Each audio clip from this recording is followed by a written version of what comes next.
we may be back. The show might be live. I don't know. We're gonna see when this thing starts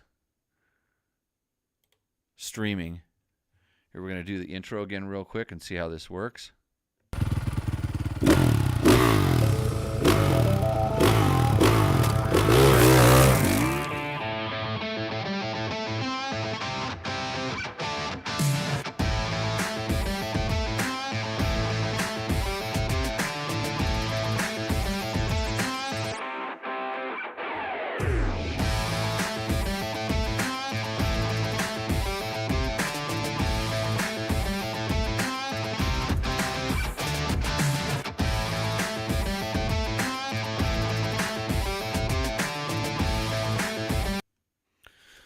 Okay, welcome to Tech Talk Taco Tuesday for the second time. Maybe, just maybe, there is sound now. So, yeah, my computer, it was too good to be true. It really was. So this is the, I don't know how many episode of Tech Talk Taco Tuesday. Got a little bit to talk about tonight, maybe a lot to talk about. This is the show where we talk about motorcycle-related products. Sorry to all of you thousands and thousands of viewers that jumped on to the very beginning of the first live show that didn't have any sound, but you're getting what you pay for. My name is Jimmy Lewis. I'm a washed-up ex-motorcycle racer. Sometimes I pretend like I'm a journalist. Other times I just go ride my dirt bike around. Years of experience to help you answer your motorcycle and motorcycle product related questions. Tonight is Tech Talk Tamale. No, not tamale. I had tostadas. Tostada Tuesday. And I got something for you Canadians too, coming up a little bit later in the show. Maybe I shouldn't wait though. Maybe I should just do the thing right away. So anyways, throw your questions up in the chat if you have questions, anything you want us to talk about, discuss. There's some news going around. I thought I would try to answer some of the news questions that what I know about and what I don't know about. Some talk of new bikes. There's always talks of where the industry is. You might have heard that some companies in the industry are having a very hard time. And other than that, hopefully I can keep this thing running as we see it. So I'm going to have to open up a couple more windows here. Hopefully it doesn't make my computer crash. And yeah, it looks like it's almost working. So, okay. Today, well, I'll get to the Canadian thing here. So a good, becoming a friend of mine, brought me this from Canada. It was full. And he told me what you're supposed to do with it. So this one, you're supposed to take this and then you put a little bit of this in it. Just enough to change the color is what I heard. So I'm going to go ahead and do this at this moment. Mark, yeah, the sound, we fixed the sound. Sorry for the first jump start. So this is a little bit of Gibson's, put a little bit of that inside of there, and then a little bit of this in here. And like they said, just enough to change the color is what I'm told. So it's not like a real rum. That's enough to change the color. There we go. So that's how you do it in Canada, eh? They must know, because if I lived underground, I'd probably be drinking a lot more of these. But, yeah, good on you for joining in. And I almost spilt that one, so here we go. Pretty tasty. So Kawasaki put out a video with a two-stroke noise in it. And the sound on that video, no other information was released. It just was the sound of what sounded like a KX500. It was definitely a big bore two-stroke. And so if you haven't heard that, just search Kawasaki two-stroke and that will come up. It'll sound better than this show, that's for sure. So everybody says, well, what are they doing? And the answer is, I'm pretty sure it's a preemptive strike. So don't be surprised if you decide you want to kick the competition when it's down. So the one of the other brands that makes two strokes, KTM, is obviously going through some financial stuff. It's a lot worse than what was originally anticipated. I'm going to try to talk to somebody tomorrow. I've asked a few times about what's going on, and some people told me some things, but they didn't really know.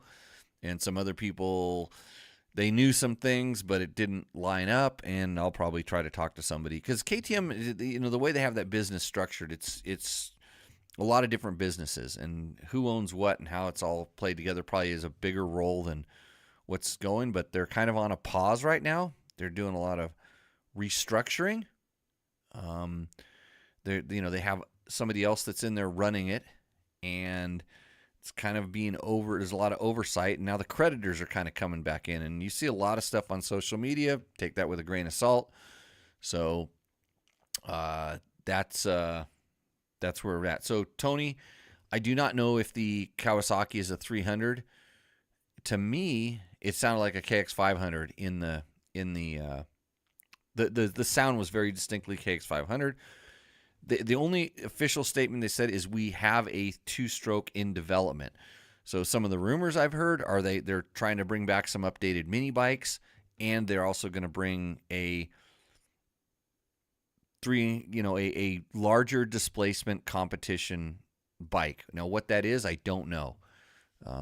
So I'm sure as it gets closer, they'll release a little bit more information. Hopefully, it's not going to be, like Triumph, where they just show a bunch of these blacked out pictures that, it's like, oh, this is coming, and you kind of hear about it. I haven't really heard from any development riders or any of the guys that I know about this, so they've kept it under wraps. It was kind of a surprise, but like I said, I think it's one of those things. It's like they're just signaling like, hey, maybe if you've got your money in your pocket to buy something else, maybe you might just want to wait. That's my guess.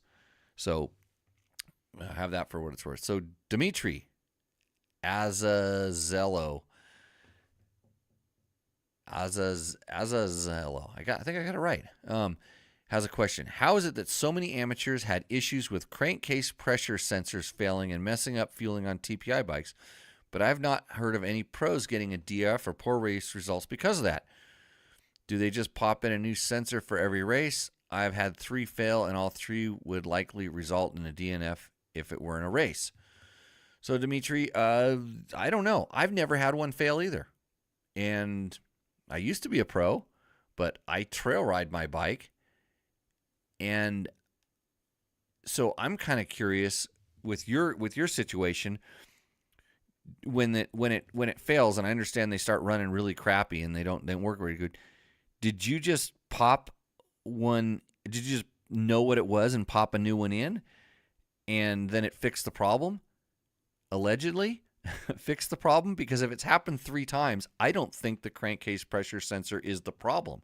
Maybe something else is causing the problem. So my question and it's not just you, it's everybody. I go, so what else is done to the bike? What else have you done to modify, to change, to hop up that particular bike that could be causing those? Because no, I don't really see the pros having those problems. And I know some of the problems with the pressure sensor were not actually the pressure sensor. It was the hose that was going to the pressure sensor was getting gummed up and clogged on guys that were doing really, let's say they weren't using the bike to its potential. In other words, they weren't really revving it out that often. So there was a lot of, we'll call it, kind of buildup that was able to work its way into the hose where the pressure sensor was.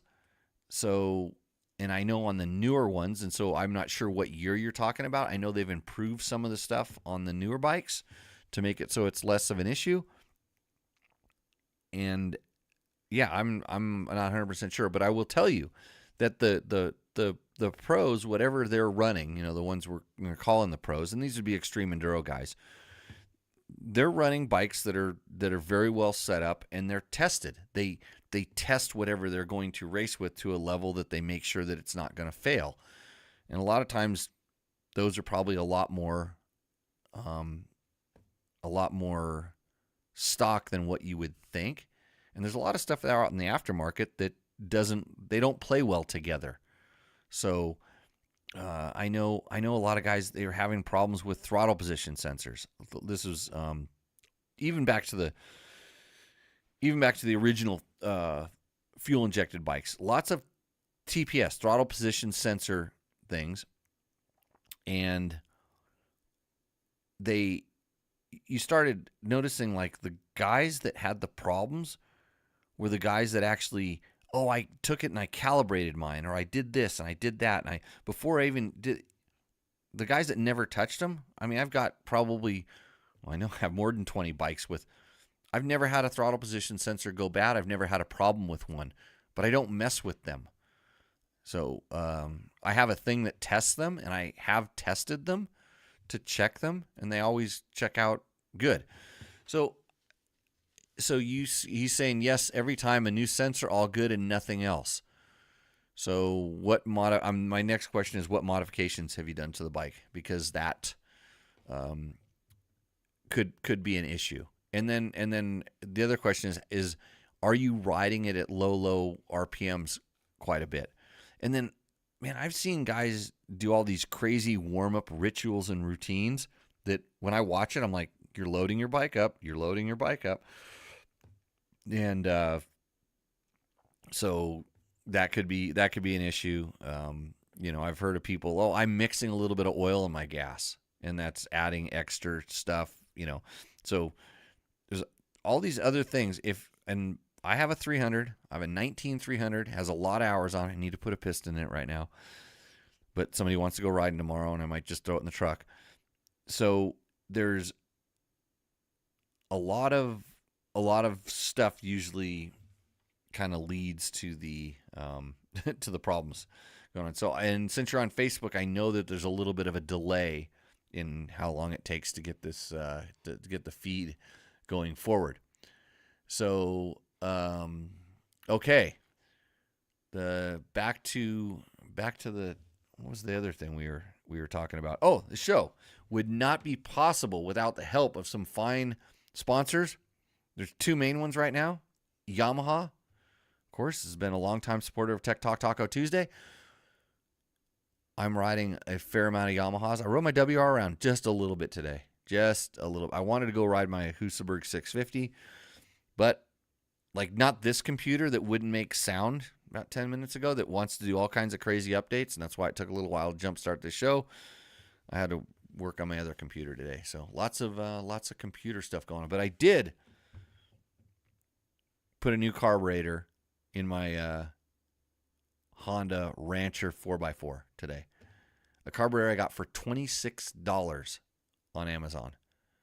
I got a carburetor, an air filter, a spark plug, a fuel filter that didn't fit for $26. Incredible.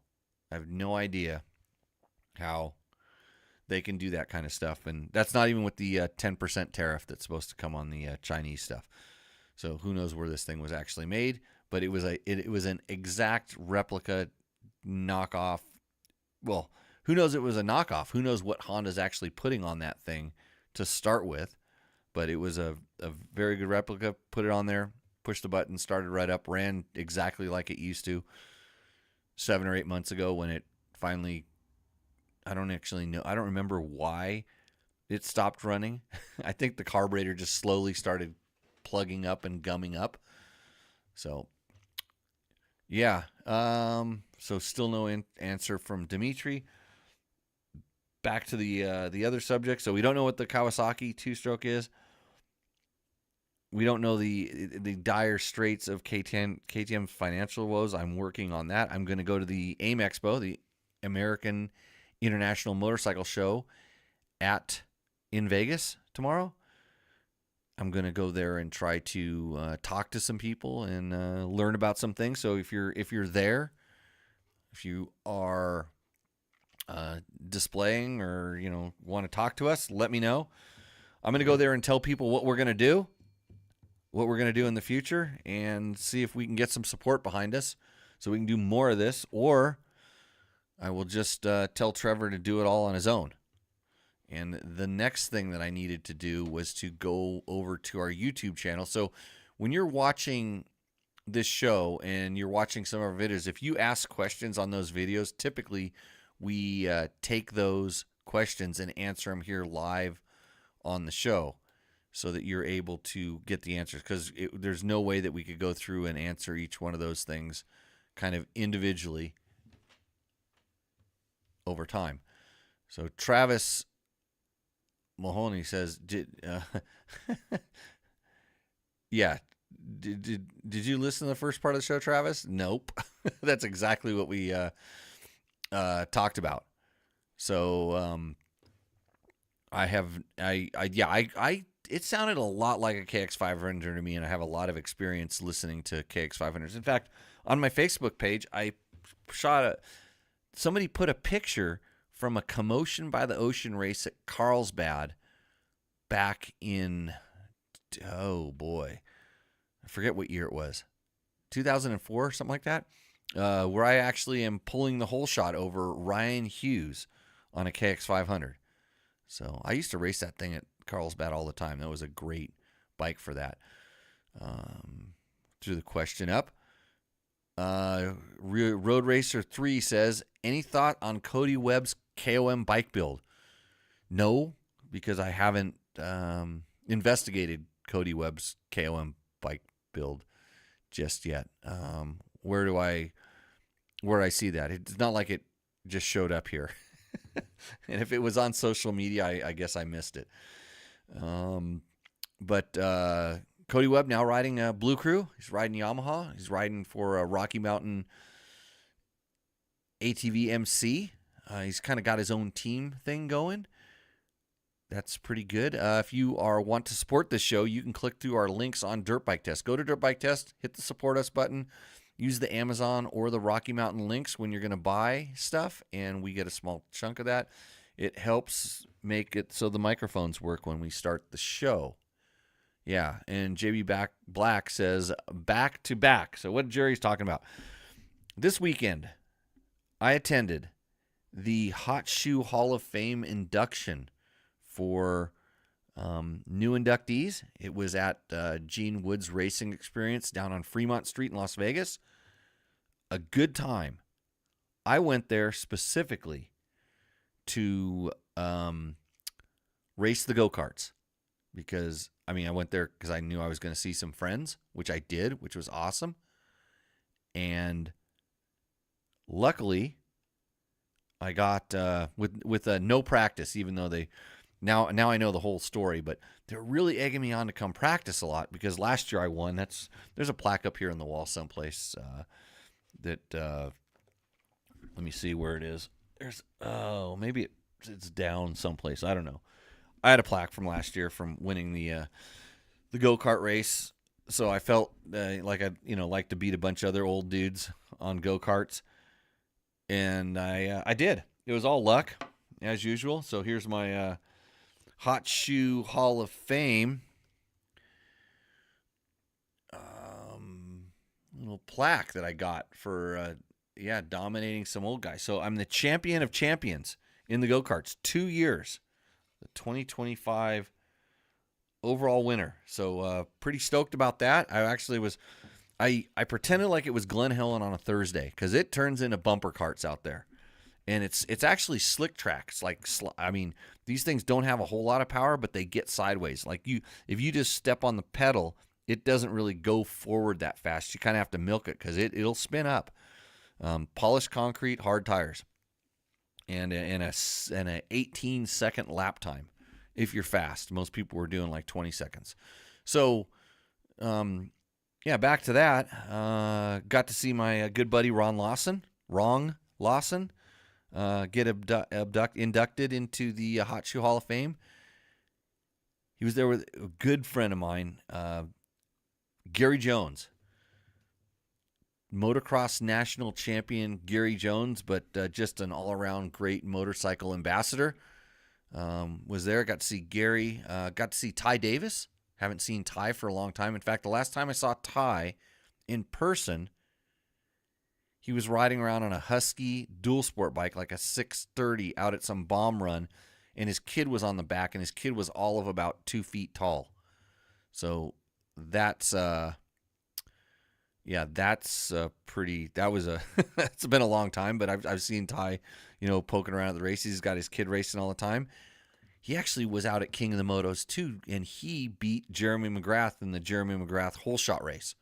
So, which was another kind of thing they added on. They did some more motorcycle stuff out there, allegedly. I was not there. I forgot how to get there, I think, is what happened. But, so anyways, Hot Shoe Hall of Fame, they kind of dedicated it to Malcolm Smith. This is a lifetime achievement.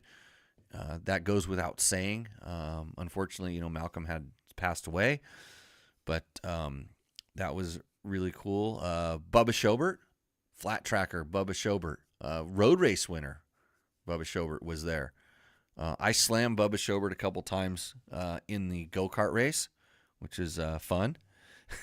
And so yeah, had a good evening. And then at the very end of the night, they had a big special award that they were going to give out, and it's called the Zeke. And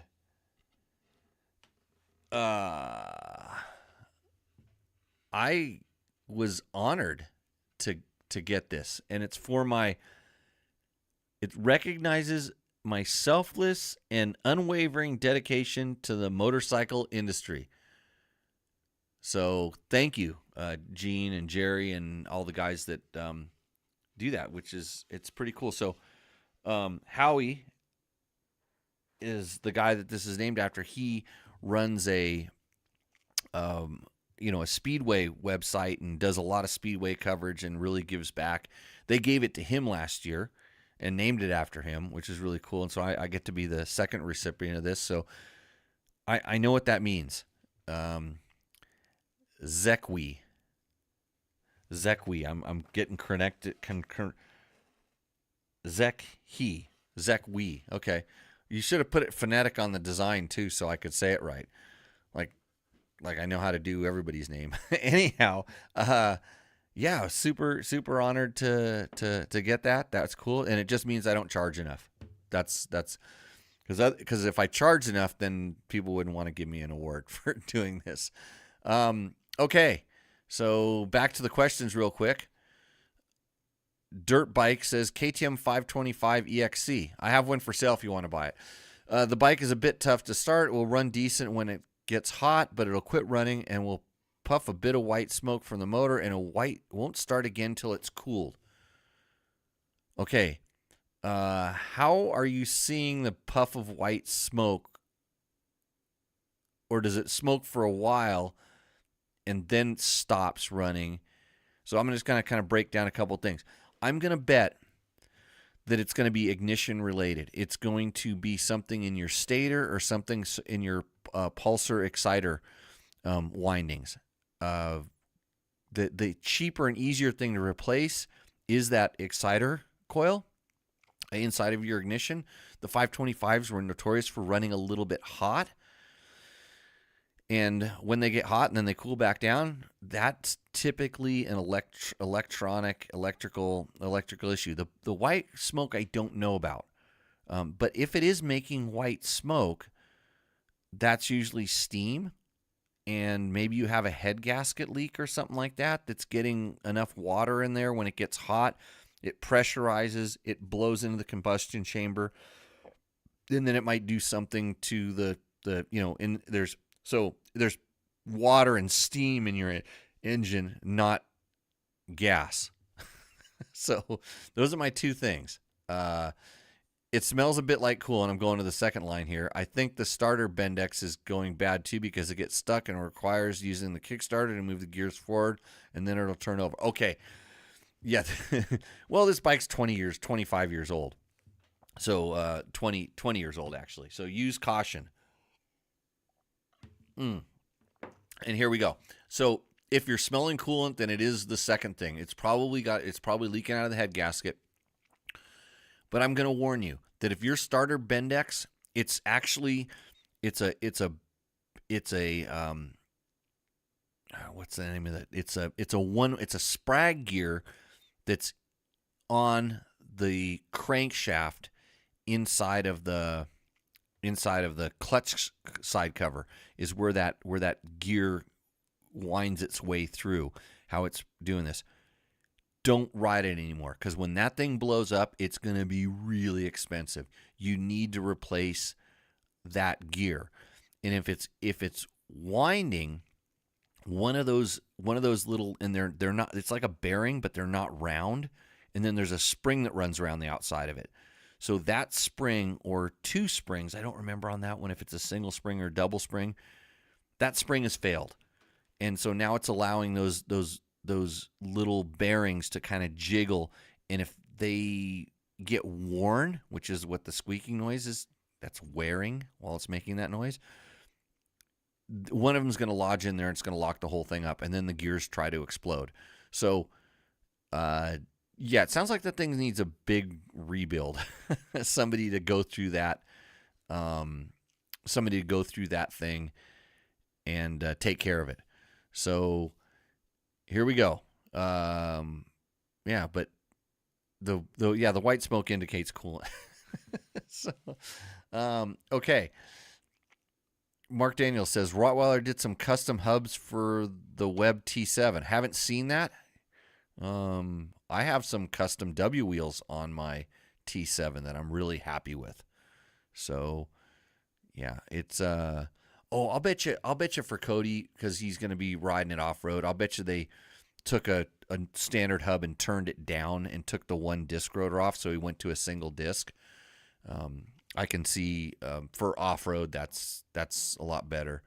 For just pure off road, I like that whole bike, the Tenere T7. Yamaha does sponsor this show, so you have to take everything I say with a Yamaha Blue Crew grain of salt.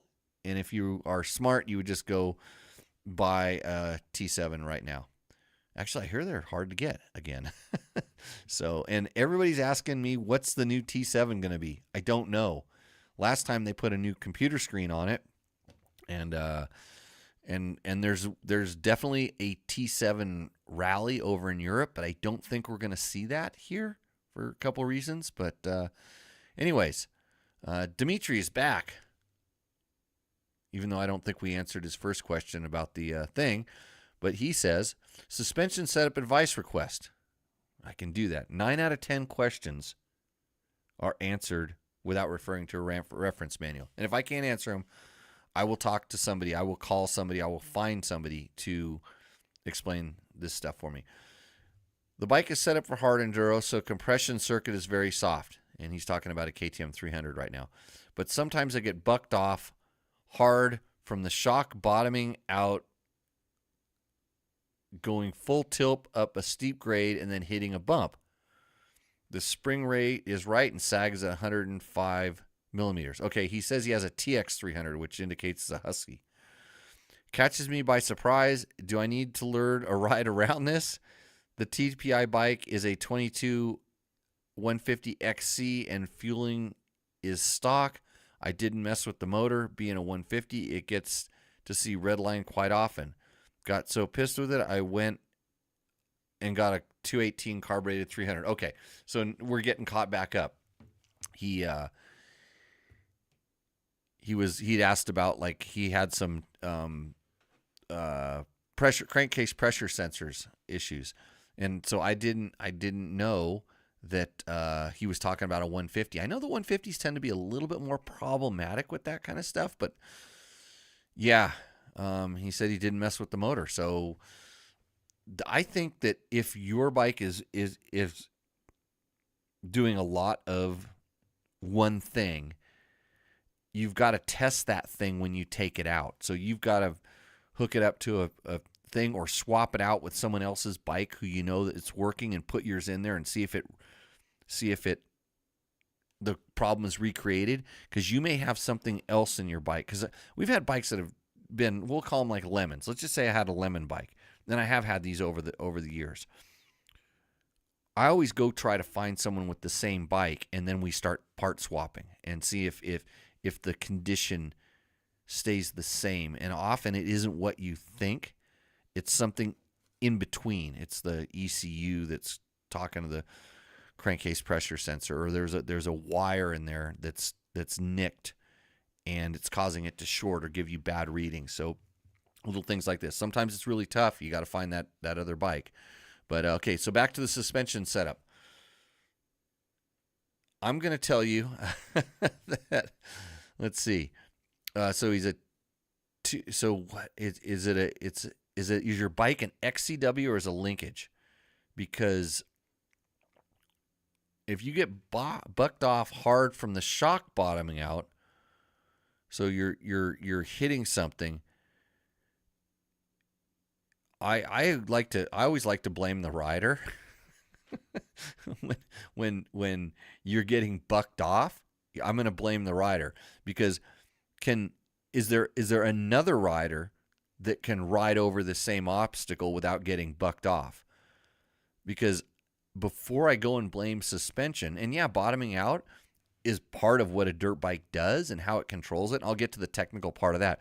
But I would guarantee you that part of the reason you're bottoming out is because of two things: your approach speed being incorrect, generally too high, and your body position being such that it's causing the bike to pivot in a bad way. In other words, you're not getting your body where it needs to be to kind of counteract what's happening. So you're driving the bike through its shock stroke as opposed to putting yourself in a position so that you can use the shock stroke to then, give you that extra traction or whatever you need to get over that obstacle. So I like to blame the rider first. Then if we actually go into the technical, like what's wrong, if it's a PDS bike specifically, the bumper on the shock is critical. So that's that rubber donut that sits on the shock shaft. I have seen people replace those with ones that are more durable, that also are more springy, and they're too springy. They don't compress, or I mean they when they compress, they really rebound out kind of fast. So it gives the shock like a jump start from that bottoming position to go out. So make sure that hasn't been replaced or quote upgraded. We used to, like in the early days of PDS, we actually would cut two of those. So the bottom part was one kind and the top part was another to get the right type of feel off of that. So that's the number one thing when you start talking about bottoming out. And then also sometimes when guys, revalve shocks, they want to get a certain kind of a feel, and maybe something has been done to the what we'll call the high speed rebound dampening, because at that end, when that thing's completely compressed and and then it springs back, especially with the help of that bumper, you're kind of into that high speed rebound, and if it doesn't kind of kick in and slow it down, it really basically makes it too springy. And again, on the KTM PDS bikes specifically, to give it the plush and compliant feel, a lot of times, because the rebound does affect the compression on a lot of stuff, I've seen guys kind of go a little bit overboard, and then you end up with the sensation that you are talking about. So, yep, I was right about the T7 disc. They turned down the right side to turn it into a single disc. And then I'm getting corrected again on my Zech-E. Okay, got it, Jerry. Is your picture? Hey, by the way, I got a really nice gift today. Another really nice gift. A friend of mine that's helping out at the. Look at that, Mark. That's gonna make you a little jealous. That's the Milagro Exter Anejo, which I'm sure gets bad reviews on the Oh, is it extra? No, it's select barrel reserve. It's not extra nail, it's just regular nail. But look at the light on that thing. Sweet. So thanks, Doug, for that. Everybody wonders how I get really nice tequila, and that's because I have really nice friends. I think I'm going to save that to open it up on another show. Dirtbike says, Jimmy, thanks for your input. I knew you were the right guy with how much time you spent wrenching on the 525. This is a project bike, but it appears I needed a full rebuild at this point. Or you can just buy the one that I have in my garage. I have a really cherry, I think it's an 02 525. It's a 525 X, is it what are they called? MXC. So it's the desert racing version. So ready to part with that thing. I need to sell stuff so I don't go bankrupt. I got to pay some credit card bills and buy a Husaberg. I didn't say that out loud. My wife thinks we already own it. Gregory Edinger says, hold on, Husaberg talk. My dual sport Beta 390 came with a 15 tooth front, 52 tooth rear. I installed a 13 tooth front. Now the axle is farther back. Should I take two links out to retain the same geometry? Gregory, that's a good question. It depends on how you like the bike to handle. So and I'm trying to think, since it's two, if you take two, is it going to move the axle back because the diameter of the sprocket is smaller? I'm going through some crazy stuff in my head, but so you can do that, but it's kind of what, how do you want the bike to handle? Did it feel like it got more stable when you went to the pulling the wheel back, or did it kind of make the bike feel lazy? These kind of things. So, and then don't be afraid to also play with the spring preload a little bit, to play with the the fork ride height. You can do all these different things. Maybe if you don't want to take those two links out of the chain. And then also between a 15 and a 13 tooth, it does change the way that the coming on the power affects the way the bike squats and how much torque that has. So like if you're when you see people kind of like they're gonna land off of jump and they kind of get on the gas to stiffen the suspension, or the way that the suspension stiffens when you kind of go through hoops. All these things are affected by that. That's why a lot of times for a while we saw people running, when they were able to, bigger sprockets on bikes, like in Supercross specifically for hoops. They were actually running. They were trying to run larger chain wheels to there was a lot of reasons for it, but mostly it was talked about for handling. I don't know if they were also at the same time trying to take some load off the transmission and different things like that. Play around with it and see, if for sure the gearing's going to have a little bit of effect on the way that the bike feels like it handles, but also, and I've never been a big fan of, and it kind of depends on the kind of riding you're doing. I've never been a big fan of the 13 tooth front. I actually typically like the 14 tooth. And even when I kind of wanted to go to the 13 tooth for the lower gearing, there was a point where it's like, I'm going to go a little bit bigger on the rear to try to be able to keep that 14 up. And on some bikes, it was actually problematic because it would start wearing down the chain pad quite quickly in the front. I mean, I think we even ran 12s on KTMs for some really, really gnarly stuff, and that was really bad on the swing arm. In fact, I think it didn't take too long for it to cut down into the into the swing arm, into the bearing. So, okay. Dirt bike is got a completely different topic. We can answer this. Again, thanks to Climb. I want to talk about one Climb product here.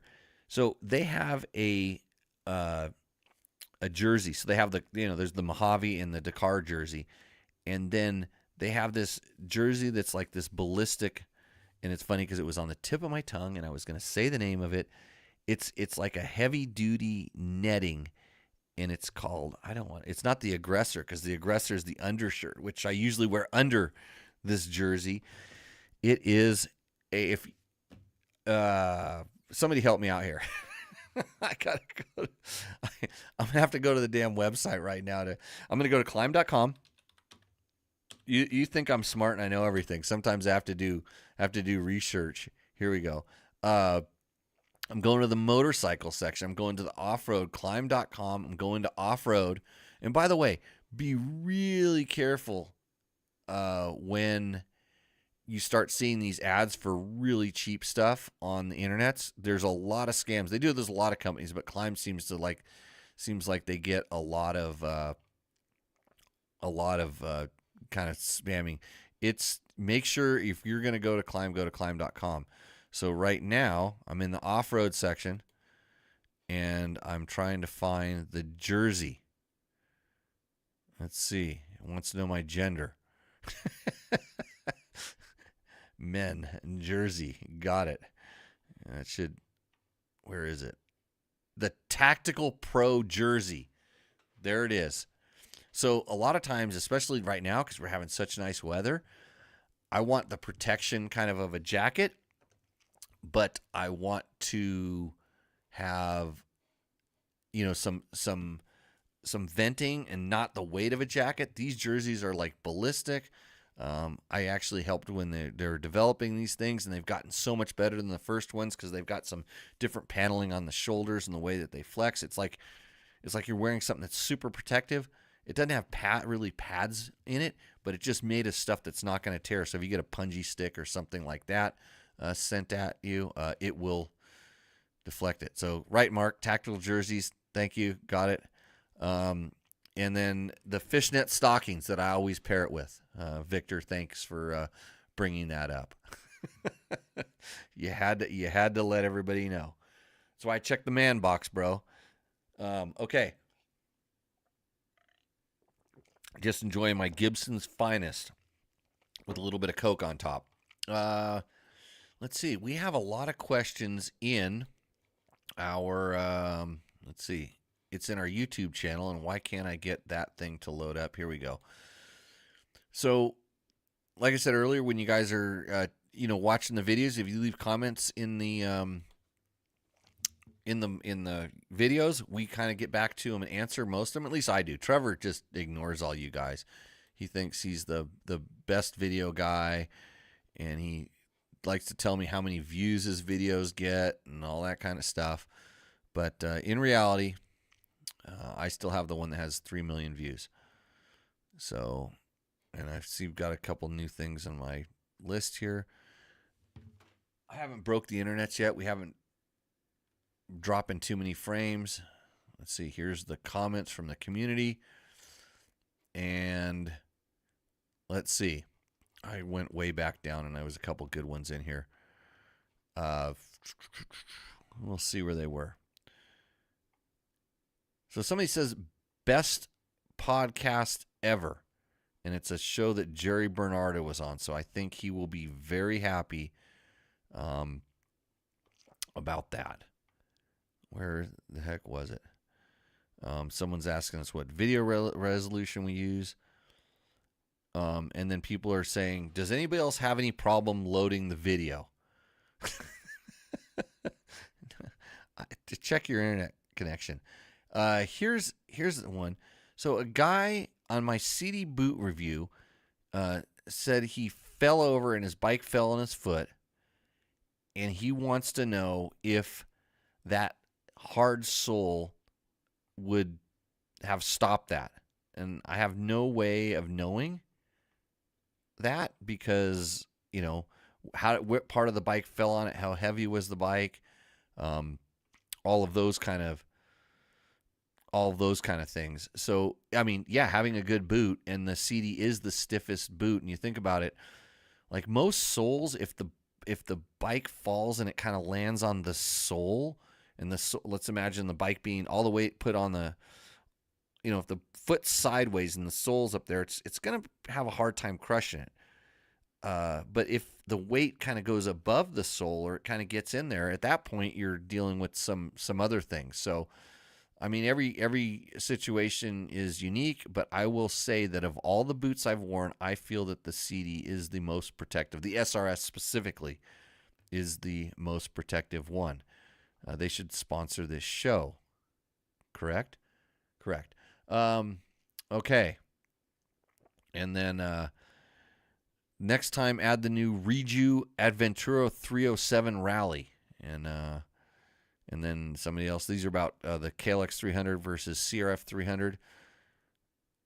The suspension is horrible on both Race Tech. 250 solves the problem. Okay, you get better at typing. And we can answer them. And here's a guy. He says the point of them riding these stock was to see how the bikes would do.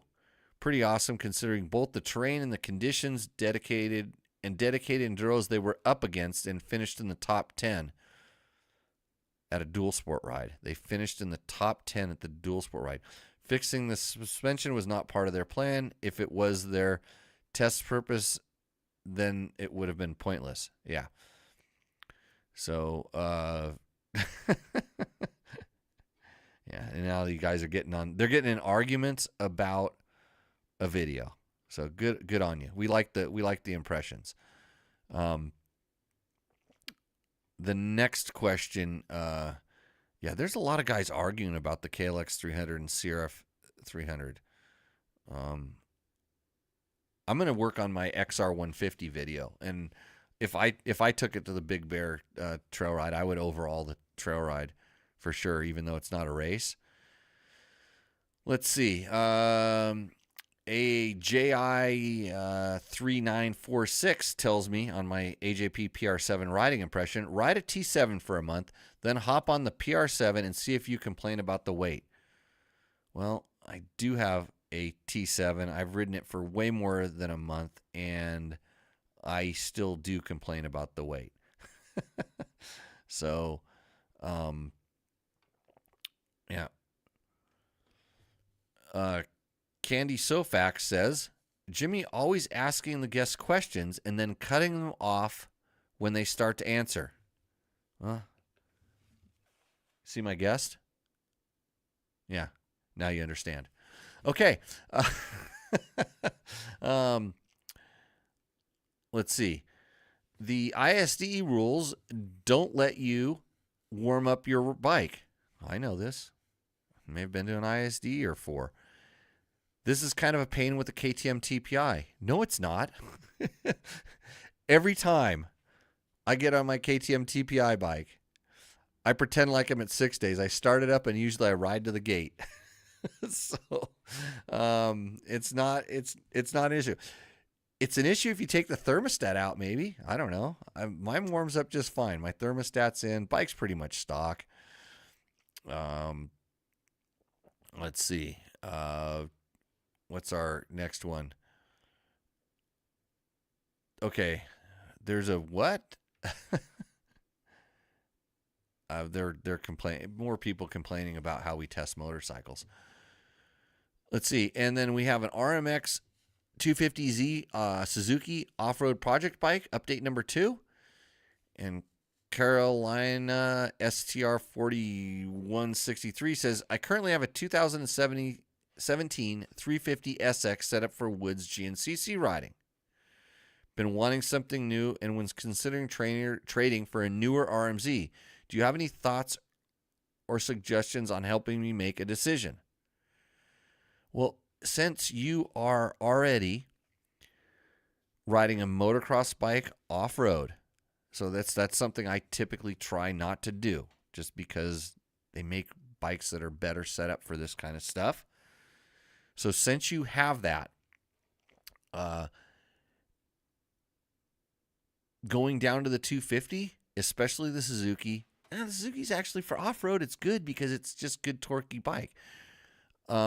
You're going from electric start to kick start. You're going from 350 to 250. I don't know if I can help you make that decision. I mean, if you're looking for something new, yeah. And then now you got a yellow bike that's thing. Um, Enjoyable video and a great ride.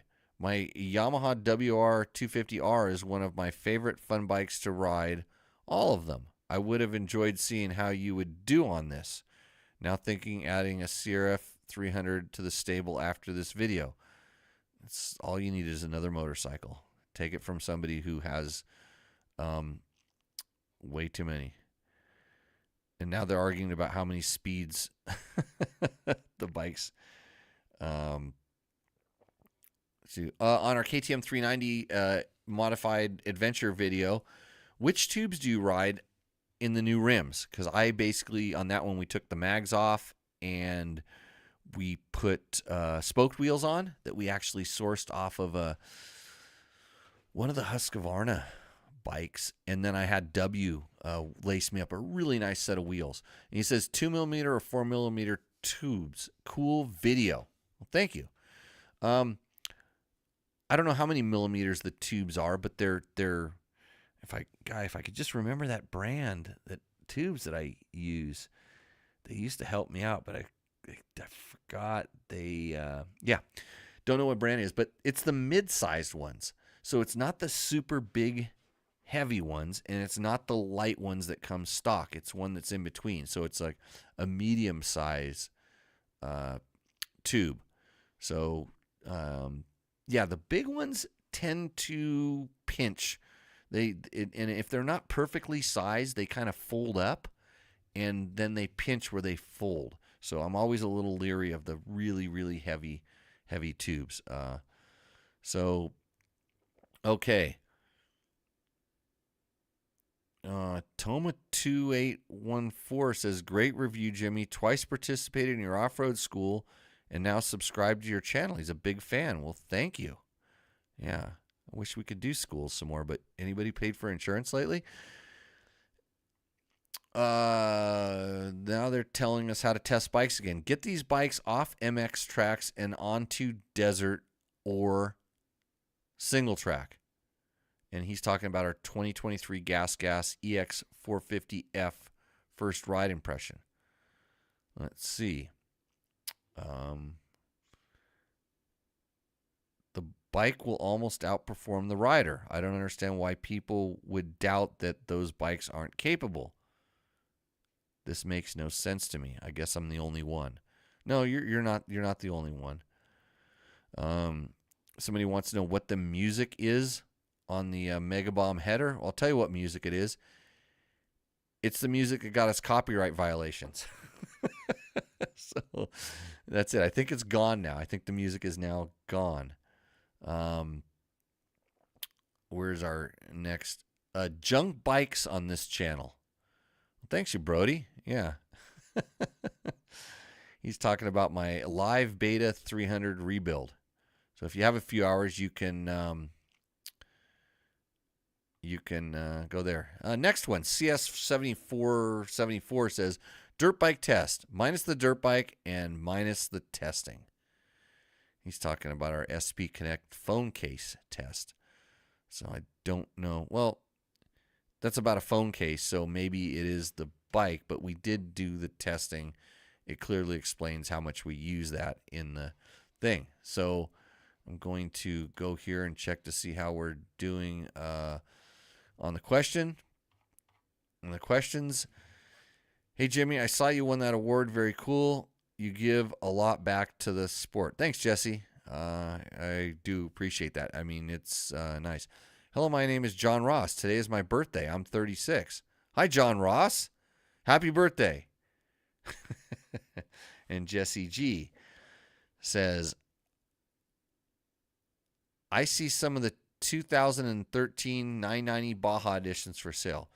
What is the risk of buying a 990 as opposed to a used 790 890? I heard the 79 890 bikes have adventure or electrical issues. Is this true? So you haven't heard about the cam issues? Every bike, if you search enough, you will find they have issues.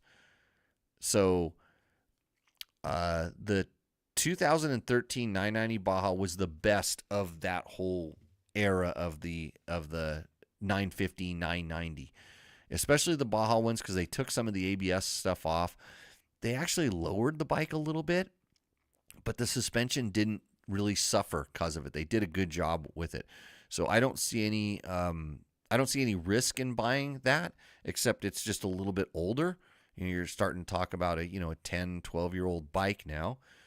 But it kind of depends on the used, what the market price is, and what you think like it's worth. There's definitely a big difference in ride character, and I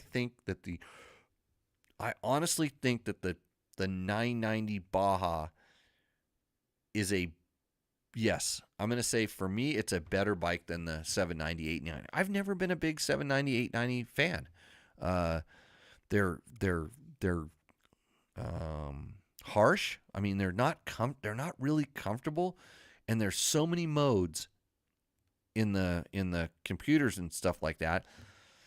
And it's just like, seems like I'm always fiddling with it, and I never was super happy with the kind of power setting I could get. I did it mostly on a 790, tried it a little bit on the 890, but it was almost like I don't know where that bike, and I've been critical of certain bikes, and that one. I mean, not to say that if you're going to ride your adventure bike aggressively and you really want to ride it aggressively, then it's a great bike. But if you're using your adventure bike for adventure biking, I think there's better options, and that 990 is actually a really good one. But I don't think that the 790, 890 has electrical issues. I don't think they have any issues. Yeah, there was some cams that went bad, and there was a little bit of a, that kind of got hot for a little while, but it seems to have gone away. Maybe it made the company go bankrupt. I don't know. So, and Mark Daniels disagrees with me. He says the 2007 990 Adventure had the best suspension, travel, and no ABS. So, okay, I can't remember. There's too many years. Because I have a 2002. I should probably sell that. I have the very first KTM 950 that ever came in the country. It was Cycle World Magazine's long-term test bike, and I ended up buying it. And I'm in a bike selling mood right now. So hit me up on the whatever social media platform that you can find, and I might be there to answer your questions. Sell bike. Let's see. Great review. He's talking about our Gas 300 EX first impression. I'm thinking of trying a gas for my next bike. On a 250 XC now, and the suspension on the EX bike sounds like it would be better fit for my riding.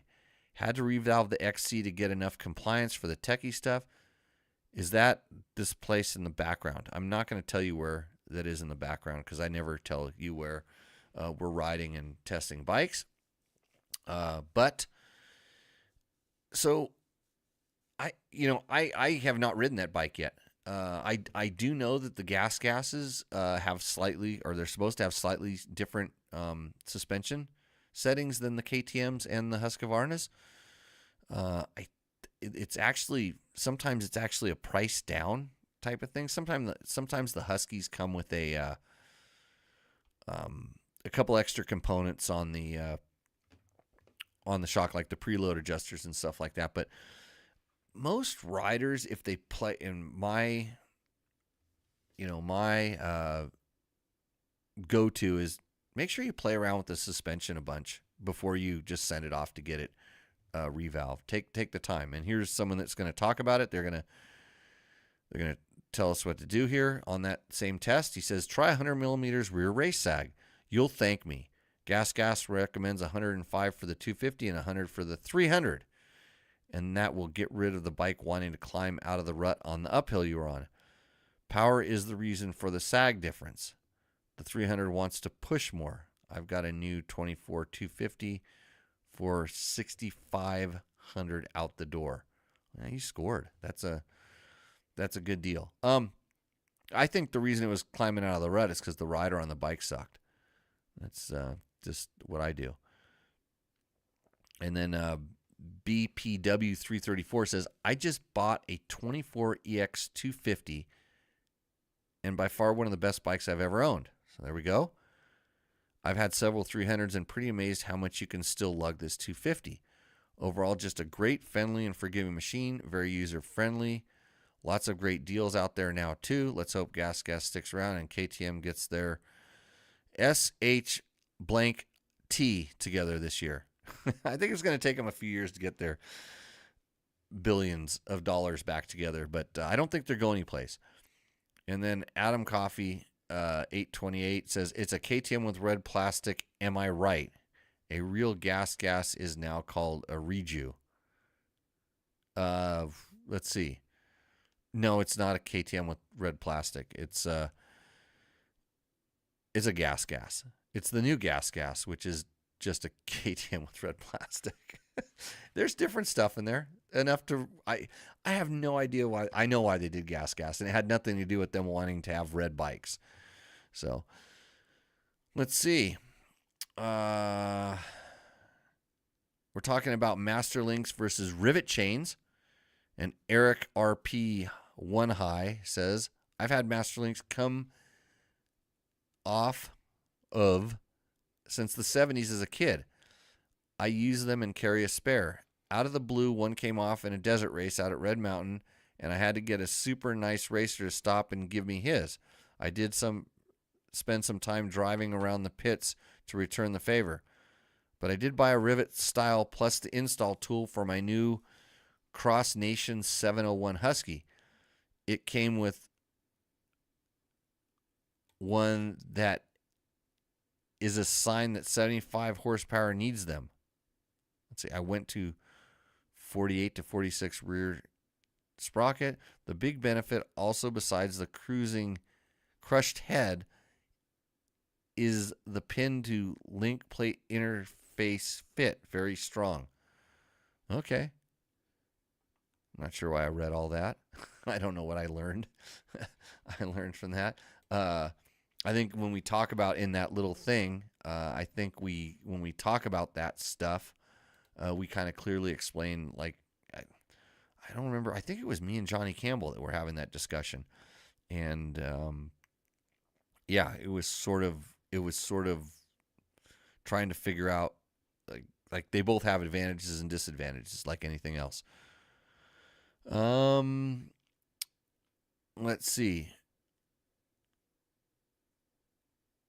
We have the do's and don'ts of bringing tools on your ride. It says, when dirt bikes were basic, baling wire could sub for a master link, duct tape could fix a fuel line leak, and a Zippo lighter provided the spare parts to fix everything else.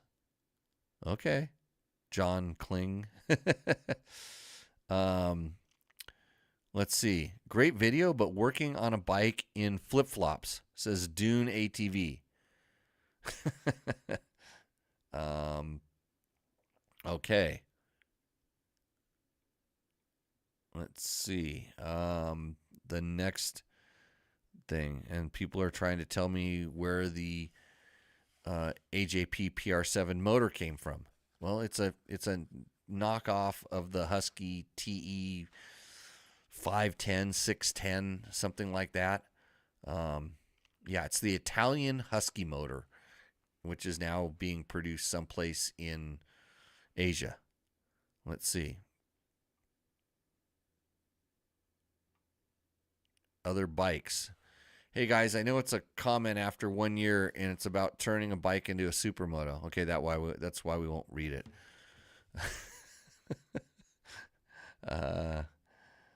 Let's see. More guys arguing. Great test. Talking about our 2025 Honda CRF 250 RX and the CRF 450 RX Impression. Somewhat disappointed that they use a tank like that in 2025. I personally wouldn't call 37 horsepower 250 four-stroke disappointing. Maybe a quick spin on an XR 250 would make for a good reminder. You just dated yourself, Super Disco 199. Let's see. Yeah, now they're arguing about which year, which bike weighs what, all of those kind of things. Let's see. And now someone else, man, they're complaining about the the fuel tank shape on the Honda. So I agree it's a little bit bulbulous. It's a little bit bigger, but I think Honda has a slightly different durability standard.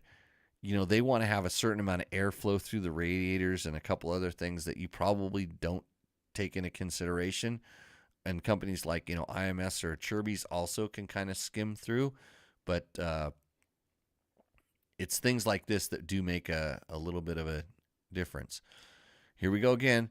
And still have the same crappy MX gearbox instead of a wide ratio version suitable to off-road riding. Honda just being cheap skates again. Well, George Edwards 8901. So here's the thing.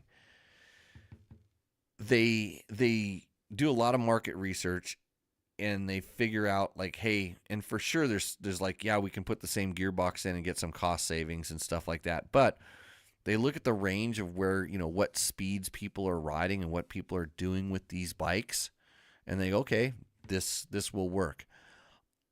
I think that, that's one of the advantages of the Austrian brands and brands like Beta and stuff. They do actually kind of tailor the gearbox a little bit more, so the bike might have more range as far as, ability to go slower and faster. But if you do what most people do with these bikes, which is race kind of like Grand Prix and that type of stuff, those gaps in the wide ratio, hence the name, are problematic. I prefer the wide ratio. I don't even mind it when I'm racing like on a motocross based Grand Prix course. But most riders will start feeling those gaps, and they'll complain just as much about that. So they make other bikes for that. That's what the CRF 450X is actually for. And Handinerator says, it didn't sound like some totally paid ad at all, mate. Good job on you guys. Well, thank you. And then here we go. When is Honda going to come out with a real Enduro 300 two-stroke 6-speed? And just like Brian H. says, never. Let's see. What else was... let's see. Need some sand testing on the 450RX. Still looking for a new dune and sand trail bike. Any 450 MX works on dunes, and 20 KTM 350 XCF works good on the sand trails, but not enough grunt for open sand hills. So Ultra SS wants us to do some sand dune testing. Okay. Here's Riders Oregon asks a question in our Chris Reel Tech Talk. What fork damping setup compared to motocross helps with deflection when hitting unseen embedded rock at speed with no steering stabilizer? Well, that's a double-edged sword of a question. Riders.Oregon 4474, and I'll tell you why. Because it could be two things. I could go, you know what? It's just basic. Open up the compression, soften the compression, and that's going to make this better. But that may not be the case, because you may already be soft, and the reason it's harsh and deflecting is because it's what we call packing. It's down in the stroke. It's in a stiffer part of the stroke, a little bit more reluctant to move. So at that point, actually stiffening up the fork may make it deflect less. And how do you know which one you're at? Most of the time, motocross stuff is sprung and valved stiffer than off-road. So it'd be a safe bet to say, yeah, you'd want to soften it up. But you just never know on the situation. Something as simple as kind of adjusting the ride height of the bike. So maybe going to a little less sag, so a little taller rear end will put more weight on the fork and allow it to work better. And the opposite could be true. You could go lower, let the rear end go down a little bit, and this will give the bike kind of a little bit more inherent stability, and generally it angles the fork so that the force it's easier for it to push on it. So there's all kinds of stuff. How do you know? You test it. You give some of this stuff a try. You find a section that you're unhappy with where it's working, and then you try a couple of these things. And I would just start with just doing basic clicks and see where that goes. Okay, any other questions over on the thing? Utah Desert Racer says, weird questions tonight? Yes. Weird. Now, they're just the same old questions that we always get. Chris Needle, spelled funny, says, do you ever figure out what that noise from your 500 was? Yes, I know exactly what it was. It was piston slap. So it's all back together. The bike has like 2,000 more miles on it now because I did a Peninsula run, bonus Peninsula run, plus more Peninsula run, scouting for the Nora Mexican 1000, which, by the way, we're going to do a Zoom meeting pretty soon, talk about the course and talk about our limit on riders and why you'd better sign up soon if you want to do that. But yeah, it was piston slap. Interestingly, and I did this on purpose, I didn't touch the cylinder head. I just took it off, examined it, threw it right back on. And the bike was, I don't want to call it made puffs of smoke, especially like sometimes when it started up and everything. And I was interested to see how much of that was the rings and how much of that was the valve guide seals.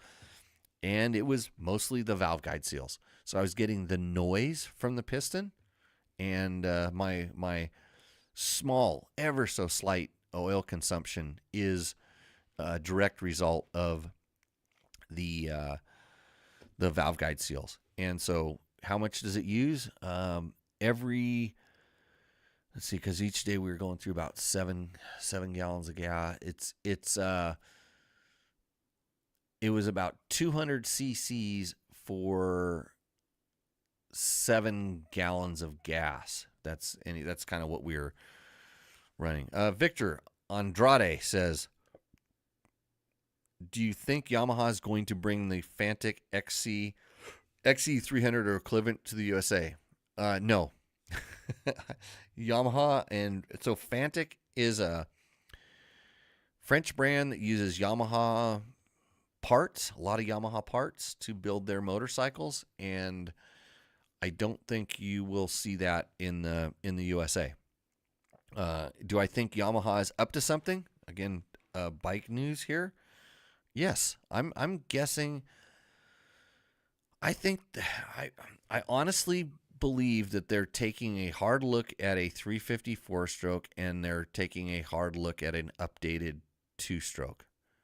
Whether they have took a hard look at it 3 years ago and they're really close to doing this, or they're going to start taking it really serious right now, hard to say, but just judging by some of their current hires on the off-road side, maybe. You never know. And then it's good to see you too, Utah Desert Rider. Mike Kamet says, keep looking for insurance for your classes. Go beyond normal agents. Hope it works. I recently got some flood insurance outside the government plans. Better coverage and cheaper too. Cheers. Yeah, I'm looking at some different options. So there's ways to do it, but it kind of depends on whether I really want to make money or not. I could work to pay my insurance, and I don't really want to do that. So we'll see how it works out. Okay, back to the YouTube questions. Kawasaki KX250X, the 2025 model. Why do they put the enduro on a motocross track? It's supposed to be for slow technical enduro stuff. Let's see it in a boulder field and rock hill climbs. No, these are race bikes. John Helms 721. They're kind of, so when the brands now, this XC that kind of KTM sort of pioneered this, we're going to take our motocross bike and we're going to slightly modify it so that it's better for off-road racing. Now, Honda has one, Kawasaki has one, Yamaha has one. And they're all a little bit different. Actually, I should have told the guys that are complaining about the transmission, if you want a good transmission, Yamaha on the FX, Yamaha and KTM are the ones, and specifically Yamaha, really, if you want, KTM goes with the 6-speed on their smaller displacement ones. If you want to ride a really good 5-speed, the Yamaha FX transmissions are perfect. They almost don't need to go to a 6-speed. That's how good they are. And I really, really like 6 speeds. So Yamaha, sponsor of this show, as well as Climb. We have some other, we'll call them technical partners. I'm going to go hit these guys up for some money. Moto, Scott Sports, DDC, Trail Tech, Fasst Company, Bulletproof Designs, Double Take Mirrors, all on board helping out this show. You see their logos flipping up across the screen in the background. When you call those companies, tell them they should support this show when you're buying it, or say that the only reason you knew about their company is because I talked about them. I mean, I said the name once, right? Davey4818 says, that was a brilliant review. He's talking about our 2023 450 off-road comparison. Covered the main. I'll certainly tune into this channel. Well, thank you, Davey. Wish we could do more videos, but they're hard to do, and we take a lot of time. Do this again with the 2025 models next year, says the Frog 767. Well, they're not going to change those models, so we don't need to do it again. Those models, and that's not the 450. He's talking about some of the 300s that we were talking about. Let's see. Our Beta 300 RR review says they have it at 41 horsepower peak and the KTM 2024 XC at 55. Do you believe there's that much of a peak difference? Says Knight Rider 4370. No. So we did, and in that, did we actually ever do the video review or the test on both bikes? I don't recall, but there's not that much of a difference. I think the Beta actually makes more, and so it depends on where they're taking their measurement from and how they are. KTM 55, 2024 KTM XC300. Yeah, it's probably doing 55, I would guess. Let's see. Somebody's checking our math. It's probably okay. Let's see. Do you think they should make a 200 two-stroke for the new Enduro version? Said David Sweet 2995. And we're talking about a Yamaha YZ125X. No, I don't think they're going to make a 200 version. But he says, I feel like a lot more people who ride mostly Enduro or only Enduro would choose it over a YZ125X or a 250X. And I think you're right. And I'm one of the people that's a little disappointed that KTM got out of the 200 cc game. But I will tell you, Beta makes one, and they nailed it. That motor in the Beta is, frankly, I spent a lot of years racing a KTM 200, and I had KDX 200s, and I love 200s. I always tried to get my bike to run exactly the way the Beta comes box stock. They nailed the power band on that, at least for me. So it's torquey, but then it revs and pulls. It feels like a 250 when you're lugging, and then it feels like a really light, I don't know what, because it doesn't make 250 power, but it pulls pretty good, and it's so agile. And that's what's really awesome about a 200 in general. On our 2023 Yamaha WR450 test, David Corman 846, really nice bike. Got the same configuration with an FMF slip-on. Would you mind sharing what's your best map, aggressive and smooth? Thanks a lot. That would help me, not being a technical expert, with the fuel and things. So what I'm going to type to him is send us an email. And I can, with the Yamaha Power Tuner app, just send you the maps right away. So that's how easy it is. Just get me your email, and I will email you a map, and you put it in your thing, and you go boop, and that's how long it would take to get into your WR. And I'm not just sending you one map; I'll send you 3 or 4, and you can try them out, because it's and then it's so easy to change if you wanted to do it. But we can do this. So I can send you the maps.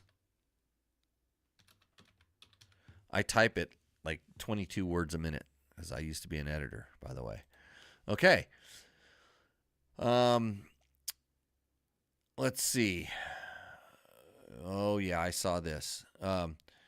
Hey, yeah, honey, Hank, and money, honey, 16K applied to the outside of the body may burn for a moment, then soothingly stop. This is what you get now with AI. You get a donut effect healing from the inside of the outside, toilet paper to dab, creating a natural bandage.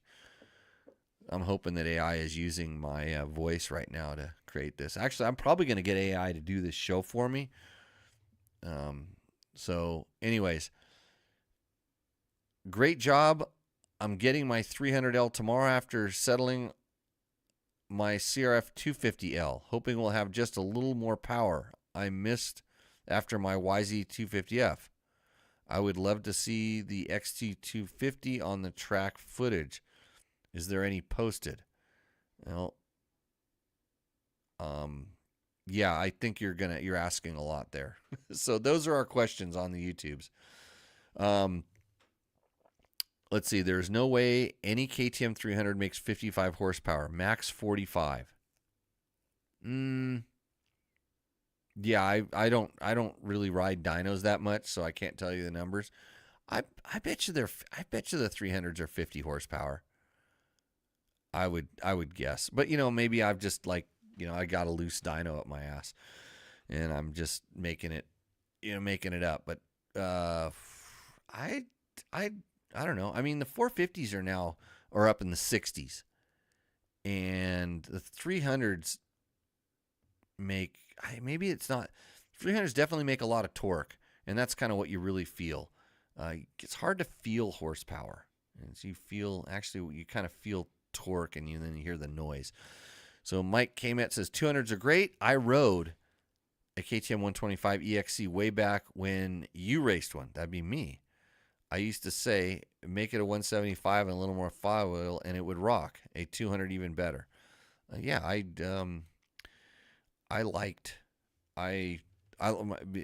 was good about my KTM 125s is they had a heavy flywheel, and so when you got them revving, they were pretty good. But boy, when I got a KTM 200 when they started, the first one I rode was actually the Penton. It was they did a throwback, and it was a Penton blue and white thing. I rode it at Cycle World magazine, and that was a really nice bike. Actually, I got to see Jack Penton at the Hot Shoe Hall of Fame. So if you show up there, it's a free event. You're going to have to wait till next year. But if you show up and you go there, you get to meet a lot of off-road riding and racing, even road racing and flat track and speedway legends. Brad Oxley was there. Brad Oxley, one of my buddies, promotes the Costa Mesa Speedway, which I want to go back and do the Knobby Night or the Mini Bike Demolition Derby again this year. Now that I'm not doing schools, maybe I'll have more time to attend some of these events. So Rider S. Oregon had a 7-speed bike way back in the day. It was a 175 Hercules. How many of those are the neutrals are you counting? Or do you really have a 9-speed? Because that's pretty good. The next question, Google says 47 and 55 horsepower. I believe everything Google says. Man with Gun says, Jimmy, do you cut your handlebars? Is it just personal preference, or do you believe different disciplines and body sizes could benefit from narrower bars? Cheers. So I actually don't cut my bars. When I was racing back east more, I did cut my bars. The man who cut his bars the most was probably Scott Summers. I think he was down. Again, numbers elude me, but I want to say he was like close to 26 inches. Crazy, 26, 28 or something. It was really narrow. And, but he was also riding, his foot pegs were probably wider than his handlebars. I don't know. But so it's definitely personal preference. It is, and it kind of depends on how much room you need for your stuff. Like, certain bars are kind of wide where they start sweeping up, and so it's not going to leave you enough room to get your brake. And especially if you have a bike that has like some instruments like turn signals or start stop switch, that they have all this stuff now.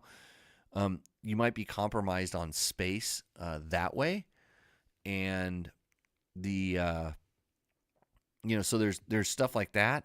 I run Fasst Company flex handlebars, and so you're already kind of like, because they have a piece that pivoted, you're always kind of a little bit limited there. But I run their standard width, which I'm trying to think is like 31 something is the width, and then there's weird ways you can measure it. You measure it from the front or the back and a couple other stuff. But if you're running hand guards, is there places that to still mount all the stuff as needed? And then of course it is gonna based on how wide your shoulders are and where your hands naturally sit and whether your arms are long or short, all these things can play into that. I mean, I'm very picky about my handlebars. I'm picky about bar height, and then sweep, all the different things. So it's kind of like I said, it is definitely a personal preference. But when you're racing between trees and things that are going to catch on the end of them, yeah, a little bit more narrow can definitely be an advantage. Out in the desert, whacking the bushes isn't too much of a deal. We're back to the Hercules. It shifted good, but the Hercules could barely pull seventh. Pretty much a downhill only, or with a wind behind his back. Yeah, that's the way I used to gear my desert bikes. So that when I had the 6-speeds, sixth gear was downhill. It was downhill, and maybe on a flat with not much drag, it might pull it. But usually it would go faster in fifth on any sort of like in sand or soft dirt and stuff like that. But that was a desert racing bike only. And yeah, it was advantageous because when I had the chance to really let her eat going down a valley, and this was back in the day when I could pass guys on 500s in a valley because suspension sucked. You could have all the power in the world and you couldn't keep it on the ground or keep your body on the bike if you're back then the chassis were a little bit flexy and stuff, and so the power was actually a disadvantage. So I could just keep my little bike taped and it would track and it would pull, and that's how you pass guys. Well, they claimed they needed all that power, and I was using every bit of power I had, and it was enough power to make my bike go faster than their bike. However that worked, I don't know. So enough of that. I think we're getting to the end of the questions section. I was gonna put all my bikes that I have for sale in Rooster Endo. So if you would like to have a bike featured on a Rooster Endo, you got to email me. Year, make, and model. Tell me about your modifications that you've done. Send a nice picture. Send it to Jimmy, my name, at Dirt Bike Test. We will put on there. The Rooster Endo is brought to you by Moto. That's tacomoto.co. They typically give us a $100 gift certificate for the bike that brings us the most enjoyment in that. So what else do we have going on? I have a XR150 test I'm working on. I have two youngsters riding our Yamaha TTR 50 who appeared on the show about 3 episodes ago, and our TTR 90. They are going to do all of the testing for those things, so be prepared for some good videos. They do look like smaller versions of Trevor Hunter, so they're probably going to replace that guy pretty soon. We taught somebody to ride today out here. A friend of mine's wife, Wayne's, wife, girlfriend, came out. Kathy came out and rode the TTR 125 and the XR 150. So we compared how they were for total novice. Never rode her own bike before. So it was pretty cool to do some of that testing. What other stuff do we have? Trevor has some gases. He's been racing some Kawasaki's. I want to get the Triumph 250 that we've been long-terming out here and tear into that motor and take a look at that. So that's what we got going on. If you have questions that you want me to ask of people at the AIM Expo, something I need to find out, dig in, investigate, let me know. Throw it up in the chat right away before I shut this thing down. And Google says the Beta 300 has 39 horsepower. There's no way JTM makes 10 horsepower more, 10 more horsepower. JTM, Jimmy's JTM is my butt dyno. KTM, that's what he's meant to say. Makes 10 more horsepower. That's why you believe. That's why you want to believe Google. Just Google it. So why do we even need this show? Actually, they're gonna do something at the AIM Expo where they're gonna say how all the fix-it videos, the how-tos on the YouTubes are bad for dealers, which I can see a plus and a minus to that. So we'll see. I might attend that synopsis as the owner of a content that we tell people how to work on their bikes. So, okay, everybody. Thanks for joining in. It's been good seeing you again. I hope to get this a little more regular, trying to get some good guests in here. And thanks for the whiskey. The Gibson's Finest. And we will, with that, we will see you out on the trail, everybody. Cheers.